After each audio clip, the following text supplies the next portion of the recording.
Hello, back to Arno. I've been recording videos for a little bit, or for wait, not really data right minutes. But I actually wanted to make another reaction video because I thought it was fun and I like it. So let's get started. Thank you, War Thunder, for sponsoring this. In this video, we're going to go over your life as a Carnotaurus. Sorry for not clear speaking. Sorry for not clear speaking. By the way, my mic just out and my voice out. Africa, where the animals are transforming in total isolation, like a late Cretaceous version of Australia. Normally, this is where we talk about your childhood, but we've never actually found a Carnotaurus egg, or a baby, or even an awkward teenage version of you.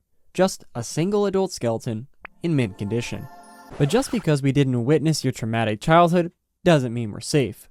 Because the most traumatizing thing about you is figuring out why you look like this. Try Googling it and you'll get a million different answers. Some say it was so you could hunt massive sauropods. Others say you were chasing down tiny ornithischians. So if we actually want to figure out how you lived, we've got to take you apart piece by piece. You're a Carnotaurus, part of a group called the Abelisaurids. They were the top predators of the southern hemisphere, kind of like the Tyrannosaurids were up north. But while Tyrannosaurs were bulking up and perfecting the art of biting through bone, Abelisaurids took a completely different path. For starters, your whole group split off from the rest of the theropod family tree extremely early. So early, in fact, that you're barely even related to birds. So, you're a theropod, sure, but a bird-like one? Not even close. And that's part of why you don't have feathers, as your skin is covered in non-overlapping scales, with a few larger ones called feature scales sprinkled in. But beneath all that rough skin, evolution was working on something else. I'm actually getting a Carnotaurus minifigure for Christmas. Leave what you're getting in comments, and I'll heart it, and I'll like and sub. Please comment on this video, cause my voice hurts and I just want to hear you.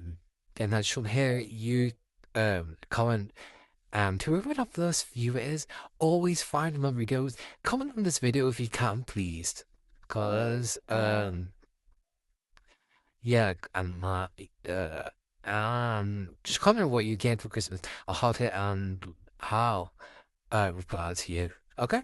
Perhaps they serve the purpose of a tiny, awkward way of signaling to a potential mate. We're still figuring it out. Really, when it comes to these arms, there's only two things we know for certain. The first is that we got a War Thunder's ad, and I'm not very happy about it. But, well, I'm not very happy. But,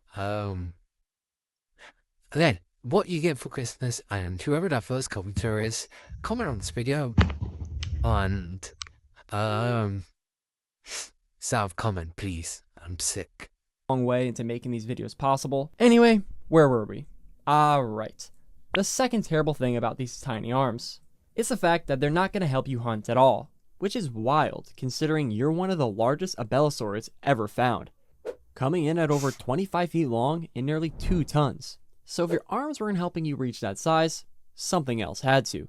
To find out, we need to figure out what actually made you so dangerous, from your massive body to your legs. These things were long, powerful, and proportionally huge compared to the rest of your body, all traits commonly seen in pursuit predators. But your legs in particular take it a step further. They're some of the most specialized hind limbs of any large theropod, built not just for speed, but for sudden, explosive acceleration, as you can reach speeds of up to 35 miles per hour, making you one of, if not the fastest large theropod to ever live. But long legs alone wouldn't get you there. That kind of power needs something to push from. At first glance, your tail looks unremarkable. But once we take a peek under the hood, you'll see this bad boy is the foundation to everything. All non-avian dinosaurs had a muscle called the caudofemoralis. It pulled the leg backward with each step, kind of like a giant spring. In your case though, this muscle is enormous. Most theropods had hip bones shaped like a T, but yours were angled into a kind of stretched out V, opening up extra space for those tail muscles to expand. And that's not the only change. Your tailbones overlap, locking together to form a rigid beam-like structure, and this stiffness gives your legs more power with every stride. But not every change is good. as this mobility comes at the cost of your agility. Unlike most dinosaurs that swing their tails to help balance around corners, you couldn't. So if your prey makes a sharp turn, it'll likely get away, or you'll end up with a face full of dirt. These traits tell us something important about your environment too. You weren't built for dodging trees or navigating dense undergrowth. Instead, your powerful legs and rigid tail suggest you thrived in open, flat areas where you can unleash your full speed and chase down prey without needing to make sudden sharp turns. But we're still missing the other half of this puzzle. Your skull. At a glance, it already looks off, because your skull is built unlike almost every other predatory dinosaur. It's not long and slender like a raptor's, and it's not thick and massive like a tyrannosaur.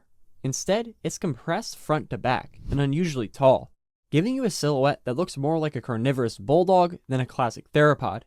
And it was packed full of highly specialized sensory organs.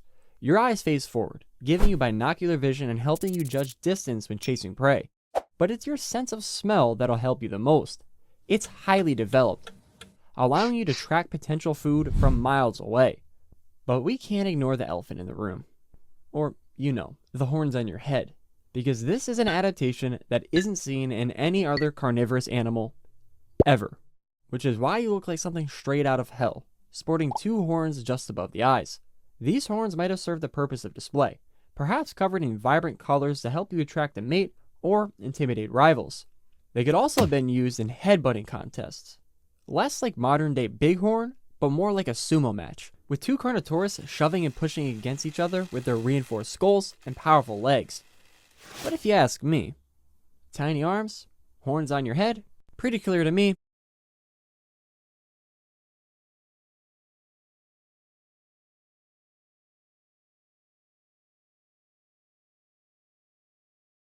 They're a built-in back scratcher.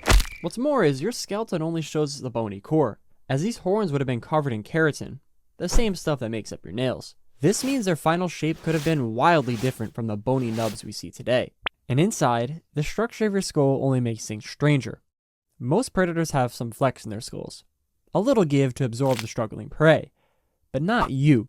Many of your skull bones are fused solid, especially around the upper jaw and snout. Because of this, you have very little cranial kinesis, or skull flexibility, at least before we consider your lower jaw, because it's actually surprisingly flexible. With a joint in the middle, it may have even let your jaws bow outward slightly, giving you an even wider gape. It's not snake-like, but it is enough to let you snap up big chunks of meat, or even swallow animals whole. That alone hints at a very specific way of feeding, especially when you consider that your bite force isn't all that strong, at least for your size. But the full picture comes together when we look at your neck. It's extremely muscular, which points to the idea that it was built for rapid head movements, either to land quick bites, or to hit harder than your bite force alone could manage. So, with all that in mind, what was your life as a Carnotaurus? You're the Cretaceous cheetah. You're not tackling titanosaurs, because, let's be honest, you'd get folded like a lawn chair, but they're kids?